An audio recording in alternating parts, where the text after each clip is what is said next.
If there ever was a tactic for winning D&D fights that gets overlooked, it would be this one: retreating.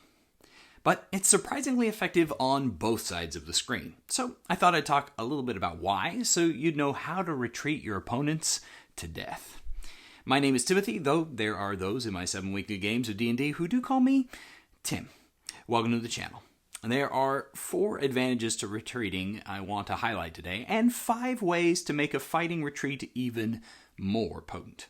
Let's start with the advantages. Number 1, retreating means moving into known territory. One of the biggest dangers of charging into your opponents is charging into an unknown situation.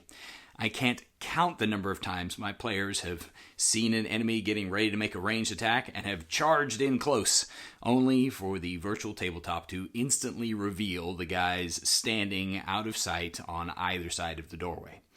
Whoops! Suddenly, you're biting off more than you anticipated because you went into unknown territory. Add in well-placed traps, hidden enemies, environmental effects, and other hazards, and you get the idea.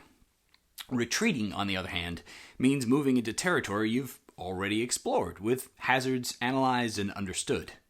It gives you the opportunity to take advantage of those hazards instead of suffering them. Not to mention the chance to take total cover and perhaps prepare ready to action or deliver suffering on whomever is chasing you. Retreating means knowing the battlefield and having control over positioning, and positioning is king. Speaking of positioning, if you wouldn't mind positioning this video to be seen by the masses by hitting like and hype, or maybe sharing it with your group, I'd really appreciate it.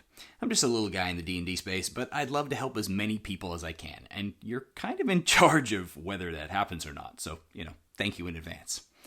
Number 2, if you're not yet in close combat, retreating reduces damage taken and removes enemy actions. Though there are a lot of monsters and players that are just as effective at range as in melee, not all are.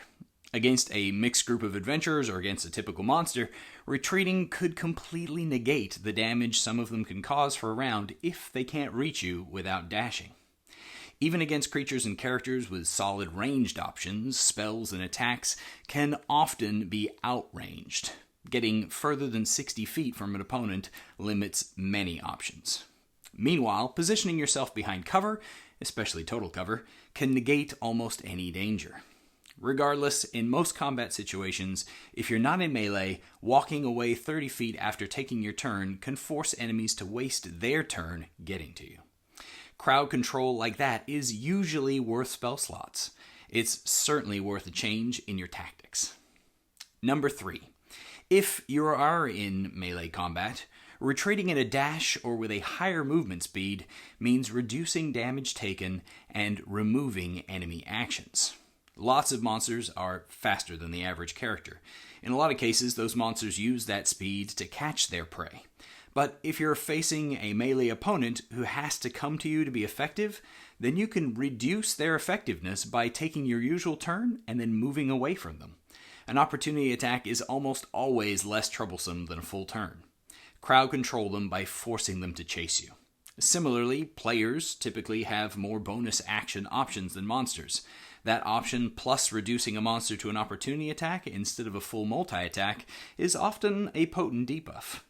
It can be easy to feel like your round has done nothing if you take the dash action. But if your round forced enemies to take the dash action to catch you, you have effectively succeeded on a casting of command approach on each enemy that does so, all without costing a spell slot. Take that, Martial Caster Divide. Number 4 highlights another danger of crowding into the next dungeon room. Retreating allows for a looser combat formation and empowers ranged attacks.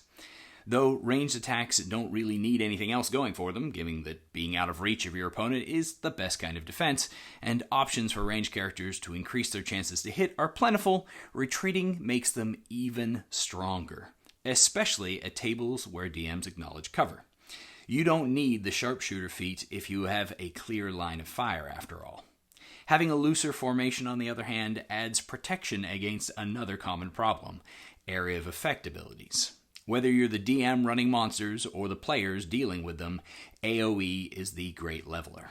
If your only hope of making an action is to be within movement reach of the door into the next dungeon room, you're going to find yourselves grouped up when the next room has a fireball-throwing maniac inside. They won't ask you if you're close enough. The answer will just be fireball. With a looser combat formation, you can avoid such effects more readily and be prepared to use them yourselves at the choke point the door represents when your enemies chase your retreat. As I mentioned, there are ways to make retreat even more potent than just the basic effects you get from using this tactic. First, and most obvious, you can plan for it. Honestly, this is one of the biggest issues I see in player groups. They build their characters and take their turns in a bubble, without anticipating their allies' actions or any other kind of teamwork. Having a retreat plan, particularly an offensive one, is an easy way to add group tactics to your D&D group. Hiding allies where they can cause the most harm, taking readied actions, setting up caltrops or hunting traps before the door even opens, you can really do a number on your opponents by making retreat one of your tactical options and working to enact it together. As a DM, it's, a lot easier to get consensus on a tactic, but you can still plan out a retreat and make it even more effective, drawing players into your traps and hazards and taking advantage of the creatures with ranged attacks, bonus action dashes, or other tools that make retreat their strongest option. I personally have fond memories of 2 goblins in the first dungeon in the Waterdeep Dragon heist, laying waste to a group by alternating shortbow fire in a winding maze of corridors, right before they got the group to chase them to the final boss. It was pretty fun. Second, use your turn to create difficult terrain and other minor obstacles behind the closest enemies.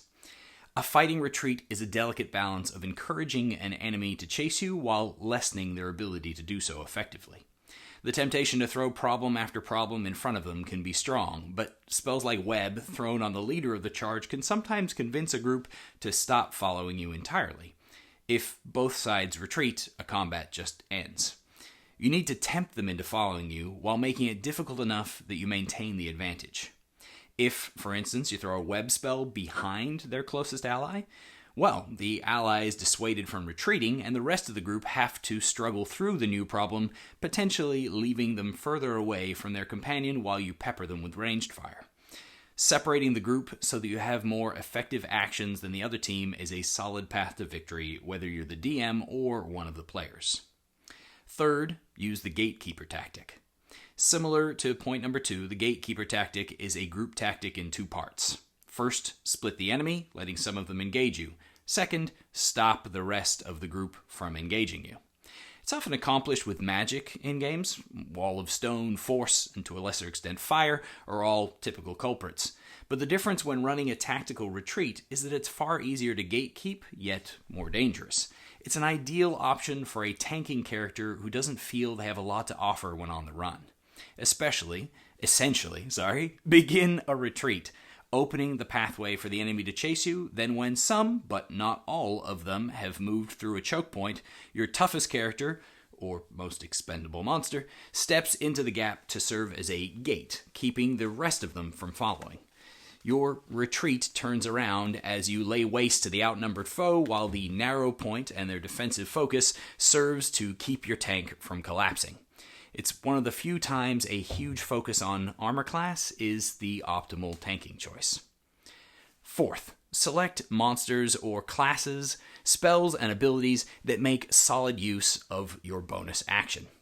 When engaging in a running conflict, abilities that empower you to keep up your speed while still outputting damage or detriments are the name of the game.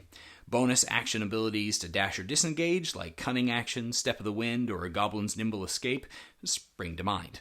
But other options, like Spiritual Weapon, Jump, Misty Step, or even the Telekinetic feat can come in handy. Make choices that give you the option to outdistance your foes while raining pain upon them, and your fighting retreat becomes significantly more potent.